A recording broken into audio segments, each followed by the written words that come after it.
জমি কেনার অগ্রাধিকার অর্থাৎ প্রিএমশন মামলা কি আপনার একই ডাগে আপনার ভাই বোনের জমি আছে, অন্য ব্যক্তিকে বিক্রি করছে, আপনাকে দিচ্ছে না, বা সেই ব্যক্তি যে ব্যক্তি জমি বিক্রি করছে সেই ব্যক্তির চারপাশে আপনার জমি আছে, অন্য ব্যক্তির একজন জমি আছে একই ডাগেতে, আপনাকে দিচ্ছে না বা আপনাকে দিলে প্রচুর পরিমাণে দাম বলছে, অন্য ব্যক্তিকে সেই জমি বিক্রি করে দিয়েছে, সেই ক্ষেত্রে প্রিএমশন মামলা করা হয়।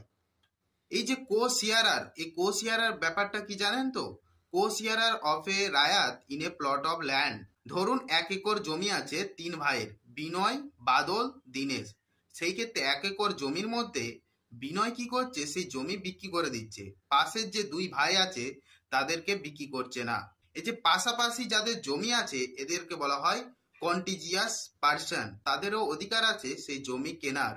এবং বর্গাদারেরও অধিকার আছে। বর্গাদার কি জানেন তো? যারা ভাগ চাষ করে।